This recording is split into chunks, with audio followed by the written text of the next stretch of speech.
At one time there was a master kneeling by a river trying to rescue a scorpion that had fallen into the water. However, each time he reached his hand into the water to help the scorpion, in panic, would sting him. Eventually somebody came along and saw this action, and he said to the master, "Why do you continue to do this when every time you put your hand in the water, the scorpion stings you?" The master replied, "It is the nature of the scorpion to sting, but it is the nature of me to offer help." So beautiful. One of the qualities that I think is almost like a silent quality. It's not something we speak about very much, but it's evident in so many things, especially in our Dharma practice, that it manifests into the world, beginning with ourselves and then radiating outwards from our own heart. This is how everything is really understood, that before we can understand others, we have to understand ourselves. So when we speak about loving kindness, we speak about the beginning of our practice with ourselves. And people ask me, well, why is it like this? And I could say that if I wanted to invite you to my home for a meal, the first thing I have to do is get the food for myself. Once I have it for myself, I can share it with you. And this is the nature of love. It's also the nature of compassion. When I begin to cultivate a compassionate relationship with myself, then I can radiate that out into the world. And the same with joy. When I have a joyful relationship with myself, not to take myself so seriously, but to recognize that everything's arising, passing away, it's not me, it's not mine, it's not what I am. And whatever I meet only ever has the power and the influence in my life that I give it. And then the same with equanimity, that everything is arising and passing away. It has nothing to do with me. The universe does not really mind if I'm happy or not. The universe does not mind if I get what I want or I don't get what I want. The universe just unfolds in its own way. And I can be in harmony with that, or I can resist. If I resist, then I meet suffering, I meet difficulties.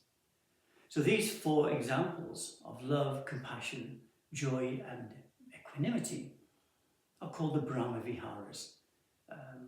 When I've spoken about these, I've used the expression, the fearless state. When all fear is finished, then what manifests is love, compassion, joy, and equanimity. Now, overall, those 4 qualities are regarded as kindness. The Pali word is penam, which means to be kind, kindness. But when you look at if you were ever to look at the Pali dictionary and to look at this word and how it is defined as love. It is defined as compassion. It is defined as a joyful countenance. It is defined as equanimity. So the Brahma Viharas are the manifestation of kindness. This is why our own practice, our own commitment to a Dhamma practice is so important. Not just as intellectual ideas, not just as something that's written in the Sutanta Pitaka, but something that we experience. When I would go to my teacher, I was a disciple with him for 22 years. Actually, I was a disciple with him for 22 years, and what I remember about those 22 years are his manifestation of the Brahma Viharas, or his kindness, that he took time with me. He laughed and joked with me and always kept my head facing in the right direction, the direction that would take me to liberation, not new ideas. The last time I was with him in his room alone, he said to me, "Michael," I remember we were together for 22 years. He said, "Michael, I never tried to teach you Buddhism." He was a Burmese Buddhist monk. He said, "I never tried to teach you Buddhism, only Dhamma." How beautiful. beautiful is that? Dharma. So our Dharma practice isn't about picking something up, a new identity, to be a Buddhist or a Hindu or atheist or whatever.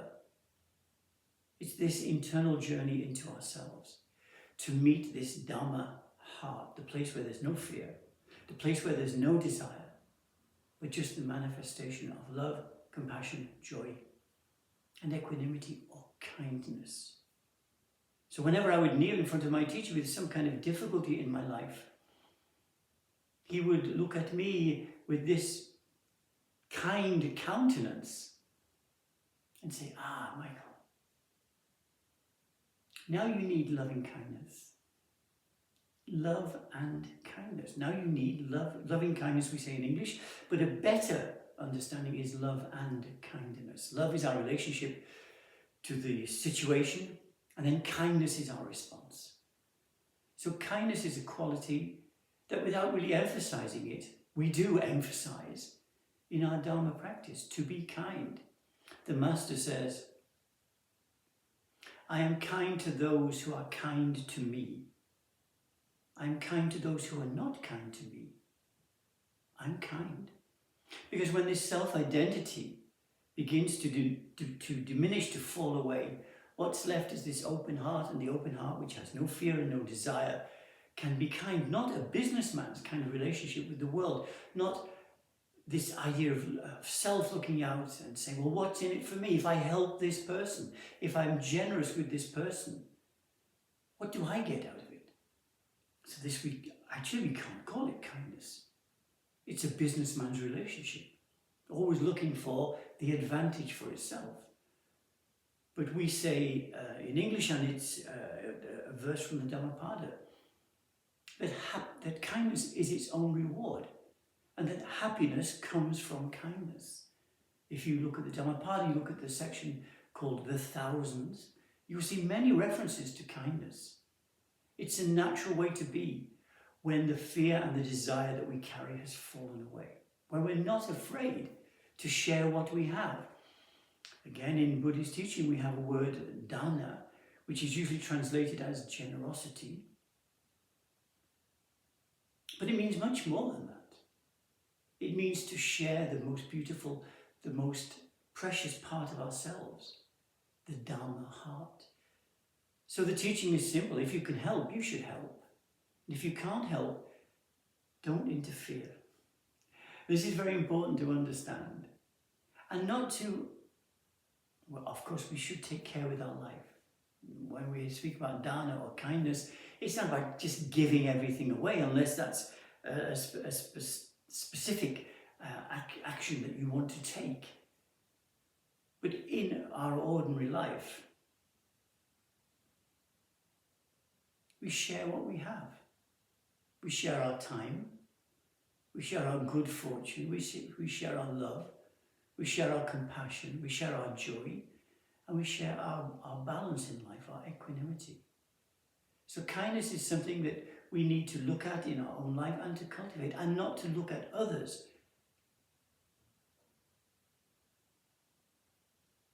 If we believe that people are not kind to us, that's their business. It's not ours. We share what we have. They share what they have. If they don't have that open heart, because they still have fear. This is why people can't be kind, because they have fear. They're afraid of losing something, whether it's something material or something emotional. So we have a kindness, a compassion for that. We say, may all beings be happy. Whenever I would kneel in front of my teacher with some with some complaint about my life, he would say, oh, Michael, now you need loving kindness. And so I would ask, okay, what do I need to do? And he would give me a teaching, and then I would go home and I would apply that teaching to my life, and it always worked. Of course, it always works. Love always works. Compassion always works. Kindness always works. But like everything, you have to go beneath the surface of it. Kindness isn't just becoming a victim to someone else, of course not. It's about sharing the most beautiful and fearless part of ourselves. So then the first evening I met my teacher all those years ago, so many years ago,